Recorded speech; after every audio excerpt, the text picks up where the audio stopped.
कहते हैं कि जिस पत्थर को छैनी और हथौड़ी की मार से दर्द हो वो कभी मूर्त नहीं बन सकती। जो खेत हल चलाने से दुखी हो वो अनाज कभी पैदा नहीं कर सकता। मां बाप की डांट, छैनी, हथौड़ी, हल जैसे जरूर हैं, मगर ये डांट ही हमें शिक्षित करती है, यही हमें प्रेरणा।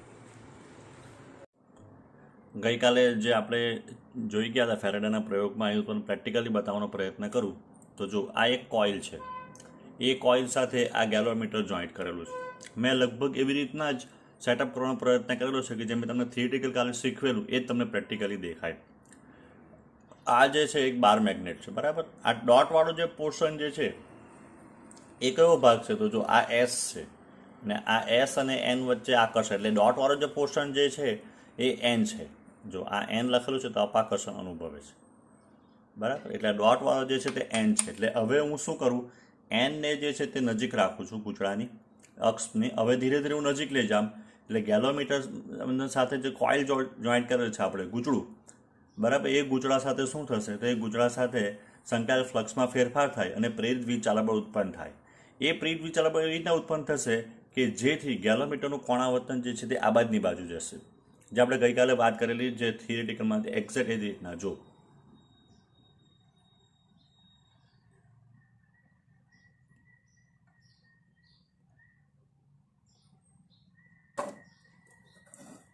બરાબર. હવે સ્લો મોશનમાં જો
હવે આ જો ડોટ વગરનો જે ભાગ જે છે એને જ્યારે નજીક લાવીએ તો એનને નજીક લાવતા કોણાવર્તન પહેલાં આ બાજુ જતું હતું. હવે એસને નજીક લાવીએ તો કોણાવર્તન આ બાજુ જશે.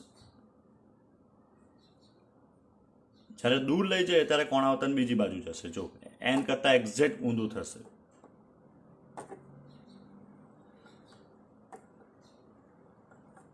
જેટલી સ્પીડ વધારીએ આપણે એટલું જે છે તે આપણને વીજચાલક બળ વધુ મળે, પ્રવાહ વધુ મળે.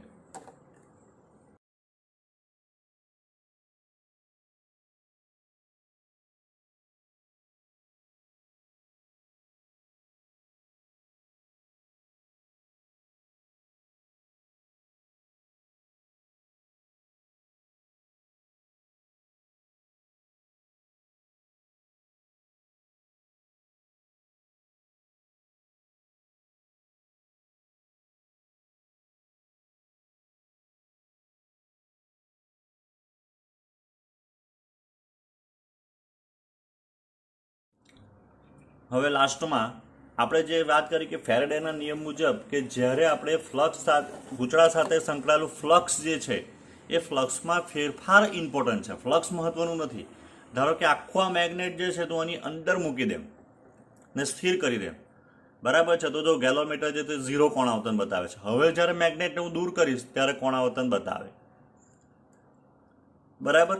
એટલે જ્યારે જ્યારે આપણે એમાં ફ્લક્સમાં ફેરફાર કરીએ ત્યારે શું થાય તો ત્યારે જ આપણે એમ કહી શકાય કે ગૂંચળા સાથે સંકળાયેલ ફ્લક્સમાં ફેરફાર થાય અને ત્યારે ગૂંચળું જે માં પ્રેરિત વીજચાલક બળ ઉત્પન્ન થાય કે પ્રેરિત પ્રવાહ ઉત્પન્ન થાય અને ગેલોમીટર જે છે એ કોણાવર્તન આપણને બતાવે, બરાબર. ધારો કે આપણે આ મેગ્નેટને સ્થિર રાખીએ, બરાબર, અને ગૂંચળાને દૂર લઈ જઈએ તો આ બી તમે જો કે કોણાવર્તન બતાવે છે.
વિદ્યુત ચુંબકીય પ્રેરણ. તો વિદ્યુત ચુંબકીય પ્રેરણના સેન્ટરમાં કોણ છે? તો પ્રેરિત ઈએમએફ. પ્રેરિત ઈએમએફ ઉત્પન્ન કેવી રીતના થાય? તો ગુચડું કે પરિપથ સાથે સંકળાયેલા ચુંબકીય ફ્લક્સમાં ફેરફાર થાય. એટલે ચુંબકીય ફ્લક્સમાં ફેરફાર થવો મહત્વનો છે. જેવો ફેરફાર થાય એટલે શું થાય? તો પ્રેરિત એ ગુચડામાં કે એ પરિપથમાં પ્રેરિત વીજચાલક બળ ઉત્પન્ન થાય. તો એને લગતા બે નિયમ છે. એક ફેરેડેનો નિયમ છે અને બીજો છે તે લેન્ઝનો નિયમ છે. ફેરેડેનો નિયમ આપણને શું આપશે? તો ફેરેડેનો નિયમ જે છે એ આપણને પ્રેરિત ઈએમએફ નું મૂલ્ય આપશે, બરાબર. અને લેન્ઝનો નિયમ જે છે એ આપણને પ્રેરિત ઈએમએફ ની દિશા આપશે. આ બંને નિયમ જે છે ઘણા ઇમ્પોર્ટન્ટ છે. દાખલા ગણવા માટે આપણને સૂત્ર આપશે અને એમસીક્યુ માટે જે છે તે આ નિયમ વધારે ઉપયોગી છે. એટલે જે પ્રેરિત વિચાલકનું આપણને મૂલ્ય કોણ આપશે? તો ફેરેડેનો નિયમ આપશે અને લેન્ઝનો નિયમ આપણને પ્રેરિત ઈએમએફની દિશા આપશે. આ બંને નિયમ બોર્ડમાં વારંવાર પૂછાઈ ચૂકેલા છે. તો સૌથી પહેલા આપણે ફેરેડેનો નિયમ જોઈએ. ફેરેડેનો નિયમ. તો ફેરેડેનો નિયમ શું કહે? તો બંધ પરિપથ કે ગુચડામાં ઉદ્ભવતું પ્રેરિત ઈએમએફ, બરાબર. તો અહીંયા આપણે પહેલા મૂલ્ય લખીએ કે મોડ્યુલસ ઓફ ઈ. આ કોણ છે? તો આ સાદું ઈએમએફ નથી, બરાબર. એ હંમેશા આ ચેપ્ટરમાં જ્યારે બી ઈ લખો આપણે ઈએમએફ, તો એ ઈએમએફ પ્રેરિત ઈએમએફ છે. તો એ કેટલું હોય? તો એમ કહે કે તે પ્રેરિત ઈએમએફ એ ગુચડા અથવા બંધ પરિપથ સાથે સંકળાયેલા ચુંબકીય ફ્લક્સના ફેરફારના સમય દરના ઋણ મૂલ્ય જેટલું. એટલે આપણે પહેલા તો મૂલ્ય લખતા છે. તો ફ્લક્સ કેટલું આવ્યું? 5, બરાબર છે. તો ફ્લક્સ d∅/dt કરવું પડે. જો સરેરાશ લેવામાં આવે તો સરેરાશ માટે શું લખાશે? ΔΦ/Δt, બરાબર છે. જે સરેરાશ ઈએમએફ આપણે લઈએ તો સરેરાશ ઈએમએફ નું મૂલ્ય જો લખીએ તો સરેરાશ ઈએમએફ નું મૂલ્ય ડેલ્ટા. એટલે જ્યારે મોટા ફેરફારો હોય તો ΔΦ/Δt લખાય. સૂક્ષ્મ ફેરફાર હોય તો dφ/dt લખાય. આ એટલે આ જે સૂત્ર આપણે લખ્યું ફેરેડેના નિયમ પરથી લખ્યું કે જ્યારે કેટલું પ્રેરિત વિચાલક ઉત્પન્ન થાય? તો જ્યારે આપણે કહીએ ફ્લક્સ 5 હોય તો dφ/dt, ફ્લક્સના ફેરફારના સમય દરના ઋણ મૂલ્ય જેટલું. એટલે આપણે જો હવે જો E બરાબર લખીએ તો -dφ/dt. આ ઋણ મૂલ્ય જે છે લેન્ઝના નિયમ પરથી આવશે અથવા લેન્ઝના નિયમની હાજરી સૂચવે એમ કહેવાય. પ્રેરિત વિચાલક બળ હંમેશા ફ્લક્સના ફેરફારની વિરુદ્ધ દિશામાં ઉત્પન્ન થાય. એ ફ્લક્સના ફેરફારનો વિરોધ કરે આપણે એમ કહી શકાય. એ લેન્ઝના નિયમ આપણે ડિટેલમાં સમજશું, બરાબર. એટલે E બરાબર -dφ/dt. આ E એ પ્રેરિત વિચાલક બળ છે. જો આપણે એમ કહી શકાય ગુચડું n આટા ધરાવતું હોય તો E બરાબર -n dφ/dt, બરાબર છે. પ્રેરિત વિચાલક બળ જે છે તે n ગણું થઈ જશે. તો આપણે E બરાબર શું લખી શકીએ? તો E બરાબર -n dφ/dt એવું લખી શકાય, બરાબર. ઘણી વખત આવું બી લખવું પડે આપણે. E બરાબર -n ∅2 - ∅1 upon ΔT or t. આ બંને સૂત્ર જે છે એ આપણને દાખલા ગણવા માટે ઉપયોગી છે, બરાબર છે. તો આ ફેરેડેનો નિયમ અને તેની સમજૂતી છે. એની સાબિતી નથી જોવાની આપણે, બરાબર છે. પણ આપણે એટલું ખબર છે કે જ્યારે બી ફ્લક્સમાં ફેરફાર થાય ત્યારે પ્રેરિત વિચાલક બળ ઉત્પન્ન થાય. હવે ઇમ્પોર્ટન્ટ વસ્તુ શું છે? ફ્લક્સમાં ફેરફાર કઈ રીતે થાય? તો ઘણી બધી રીત છે. 4 થી 5 રીત છે. આપણે વારાફરતી પાછળથી જોવાના છે. અત્યારે આપણે જે પ્રેક્ટિકલ જોઈ ગયા તો આપણે સાપેક્ષ ગતિ કરાવતા હતા. એ જ પ્રમાણે સાપેક્ષ ભ્રમણ કરાવીએ. જે જનરેટરમાં ઉત્પન્ન થાય, તમે 10મા ધોરણમાં ભણી ગયા, એ સાપેક્ષ ભ્રમણ છે. જ્યારે ગુચડા શાની વચ્ચે? તો મેગ્નેટની વચ્ચે ગુચડું ફરે તો એ સાપેક્ષ ભ્રમણ કહેવાય. અસમાન ચુંબકીય ક્ષેત્રમાં ગતિ કરાવીએ. ધારો કે કોઈ ગુચડાના અસમાન ચુંબકીય ક્ષેત્રમાં ગતિ કરાવો તો બી એની સાથે ફ્લક્સમાં ફેરફાર થાય, બરાબર છે. સાપેક્ષ વેગ આવી ગયો, સાપેક્ષ ભ્રમણ આવી ગયું, અસમાન ચુંબકીય ક્ષેત્રમાં ગતિ કરાવો. ત્યાર પછી એના પરિમાણમાં ફેરફાર કરો. ગુચડું નાનું મોટું થાય કારણ કે ફ્લક્સ શાની સાથે સંકળાયેલું છે? તો ફ્લક્સ સાથે એ સંકળાયેલું છે. આપણે પાછળ ત્યાં ડિટેલમાં વધુ જોવાના છે, બરાબર છે. આટા સંખ્યા ફેરફાર કરો, એનું આમ કહેવાય કે પરિમાણમાં ફેરફાર કરો. આ બધી રીતે શું થાય? તો એમ કે ફ્લક્સમાં ફેરફાર કરી શકાય. એટલે જ્યારે બી કોઈ બી રીતે ફ્લક્સમાં ફેરફાર થાય, બરાબર છે, ત્યારે પ્રેરિત વિચાલક બળ ઉત્પન્ન થાય એમ કહી શકાય. તો આ ફેરેડેનો નિયમ અને એની સમજૂતી. હવે લેન્ઝનો નિયમ જોઈએ. તો લેન્ઝનો નિયમ સમજવા માટે આપણે શું કરેલું છે? તો જો અહીંયા એક ગુચડું છે, માની લઈએ, દોરું જરાક વ્યવસ્થિત.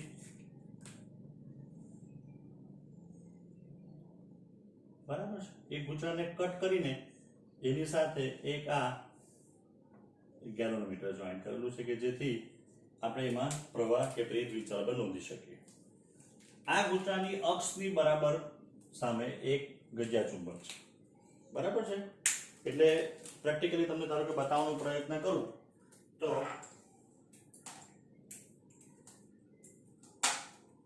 આ રીતે ગૂંચળું છે, જો આમ, અને મેગ્નેટ જે છે તે આમ છે. હવે આ રીતના ગતિ કરાવવાનું છે, આ રીતના.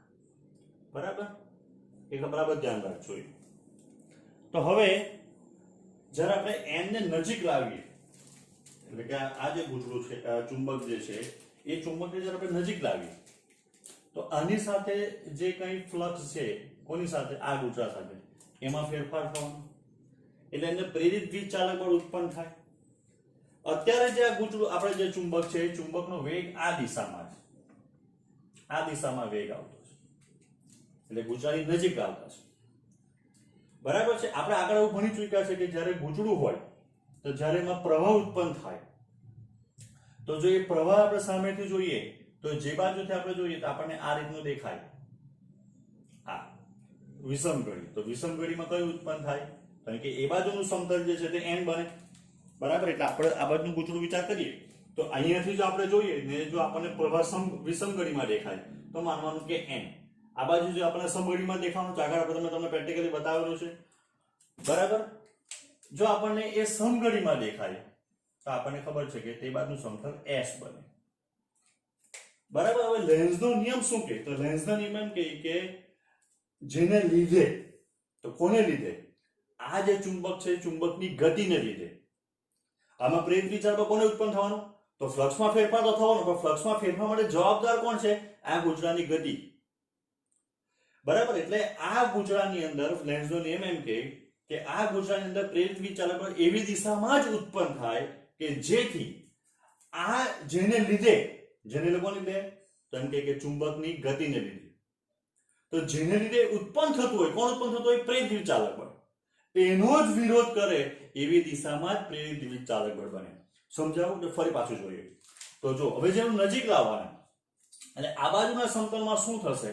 તો આ બાજુના સમતલ જે છે, જ્યારે n ને નજીક લાવીએ તો આ બાજુના સમતલ પરથી જોતા આપણને, તો અહીંથી આપણે એમ જોઈએ ગૂંચળાને, અહીંથી જોઈએ તો આપણને વિષમઘડી દિશામાં પ્રવાહ દેખાશે. એટલે વિષમઘડીમાં દેખાય એટલે એનો અર્થ એમ થયો કે ગૂંચળાનું એ બાજુનું સમતલ બરાબર શું બનશે? n બનશે.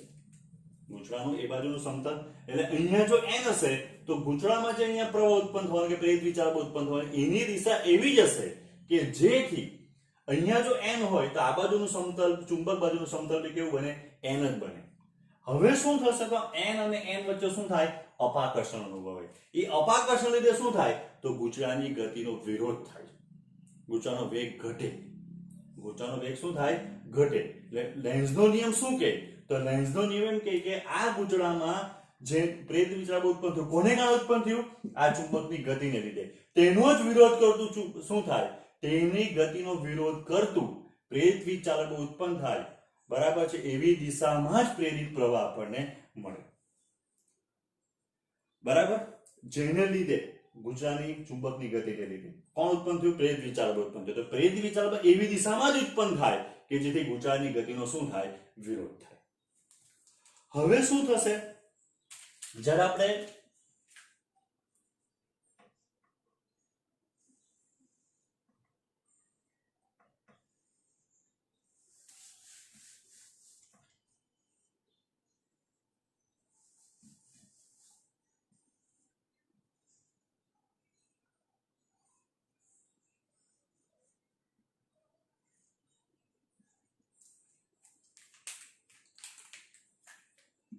બરાબર, હવે આ જે આપણું મેગ્નેટ હતું એ મેગ્નેટને આપણે હવે શું કરીએ? તો n એ બાજુ રાખીને જ આપણે શું કરીએ? તો હવે એને આપણે એની વેગની દિશા જે છે, બરાબર, એ ગૂંચળાથી કે આપણે આ ગૂંચળાથી દૂર લઈ જઈએ. દૂર લઈ જવાથી શું થશે? તો આપણે આગળ બી ચર્ચા કરી ગયા કે જો તમે કંઈ બી બદલો, તમે n નું s કરો કે s નું n કરો, વેગની દિશા પર હંમેશા પ્રેરિત વિચાલકની દિશા ઉલટાઈ જતી. તો અહીંયા બી શું થશે? તો પ્રેરિત વિચાલક બળની દિશા શું થશે? ઉલટાઈ જશે. એટલે પ્રેરિત વિચાલક બની દિશા જે છે એ દિશા સમઘડી થઈ જાય. એટલે આ બાજુનું જે સમતલ છે, આ બાજુનું એટલે કે બાજુનું તો ચુંબક બાજુનું સમતલ, તો ચુંબક બાજુનું જે સમતલ છે એ ચુંબક બાજુનું સમતલ જે છે એ S અને N.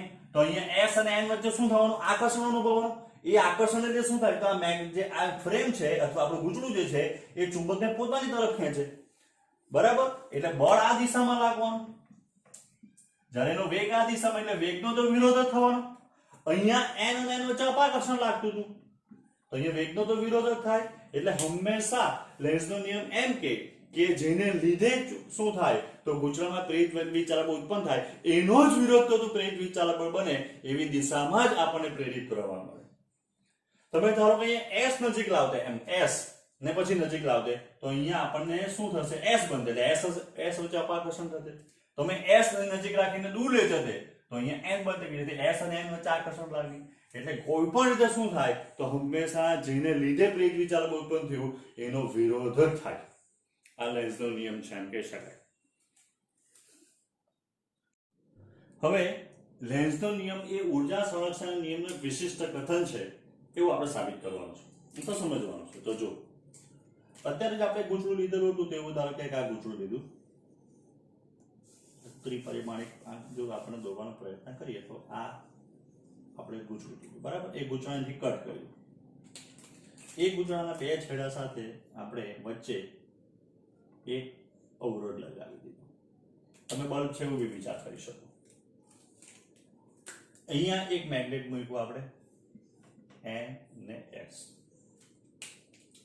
બરાબર? હવે શું થાય તો જો આપણે આ મેગ્નેટને જરાક ધક્કો માર્યો એટલે આ બાજુ ગતિ કરવાનું એવું માની લેવામાં આવે. સાચું નથી, આપણને ખબર છે, માની લેવામાં આવે કે અહીંયા જો ધક્કો મારીએ એટલે કે આ જે ગૂંચળા છે એની સાથે સંકળાયેલા ફ્લક્સમાં ફેરફાર થવાનો. આપણું આ જે ગૂંચળું છે એ ગૂંચળા સાથે સંકળાયેલા ફ્લક્સમાં ફેરફાર થવાનો. તો એમાં પ્રેરિત વિચાલક બળ કેવી રીતે ઉત્પન્ન થાય કે જેથી આ બાજુનો જે છે સમતલ કેવું બને તો આ બાજુનું સમતલ જે છે S બને. એટલે અહીંયા આપણને પ્રવાહ જે છે એ આ રીતે બને. જો I જેટલો પ્રવાહ ઉત્પન્ન થાય તો I માં R બરાબર I² RT જેટલી ઉષ્મીય ઉર્જા ઉત્પન્ન થાય t સમયમાં. હવે પાછા બરાબર સમજો. આપણે જરાક ધક્કો માર્યો એટલે શું થયું? કેમ કે અહીંયા S બન્યો એવું માની લઈએ. પ્રેરિત વિચાલક એવી રીતના ઉત્પન્ન થયું કે ચુંબક બાજુનું ગૂંચળાનું સમતલ S બન્યું. એટલે આ S અને n વચ્ચે આકર્ષણ લાગવાનું. આકર્ષણ લાગે એટલે શું થાય? કેમ કે આકર્ષણ એટલે આકર્ષણ બળ. એટલે એમ કે ચુંબક વધારે જોરમાં આવે. જો વધારે જોરમાં આવે તો ફેરાડે એમ કહે કે E બરાબર d∅dt. ફ્લક્સમાં ફેરફારનો સમય દર વધવાનો. તો વધારે પ્રેરિત વિચાલક ઉત્પન્ન થયું, એટલે વધારે પ્રવાહ ઉત્પન્ન થયો, એટલે વધારે S બન્યું. બરાબર છે? કેમ? કારણ કે આપણે એવું ભણી ચૂક્યા કે ચુંબકીય ડાયપોલ મોમેન્ટ બરાબર NIA. જેમ I વધે તેમ મેગ્નેટ ડાયપોલ મોમેન્ટ વધે. મેગ્નેટ ડાયપોલ મોમેન્ટ એટલે વધુ ને વધુ એમ કે મેગ્નેટ સ્ટ્રોંગ મેગ્નેટ બને તો વધારે જોરમાં આકર્ષે. તો એનો અર્થ એમ કે જરાક જ એક વખત ધક્કો માર્યો પછી તો મેગ્નેટ આપોઆપ ગતિ કરવાનું, એની નજીક જવાનું. તો આપણને અહીંયા કોઈ પણ જાતના કાર્ય કે કોઈ પણ જાતના ઉર્જા ખર્ચા સિવાય આપણને અહીંયા ઉષ્મા ઉર્જા મળવાની. અહીંયા બલ્બ વધે તો પ્રકાશ ઉર્જા, ઉષ્મા ઉર્જા બંને મળશે. પણ એવું શક્ય જ નથી. હવે જે આપણે ભણી ગયા તે સાચું છે. કેમ કે અહીંયા જો n રાખીએ તો અહીંયા શું બનશે આપણને ખબર છે. અહીંયા આપણને પ્રવાહ એવી રીતના જ મળે કે જેથી શું થવાનું? n મળવાનું. એટલે પ્રવાહ આપણને વિષમઘડીમાં જ મળે. જે આપણે સમઘડીની આશા રાખતા હતા એની જગ્યા ઉપર વિષમઘડીમાં જ મળે. એટલે હવે શું થાય તો આ n અને n વચ્ચે શું થવાનું? અપાકર્ષણ લાગવાનું. એ અપાકર્ષણ બળ વિરુદ્ધ હવે જ આપણે પહેલા બોલતા આવતા છે તે જાય નહીં, લઈ જવો પડે.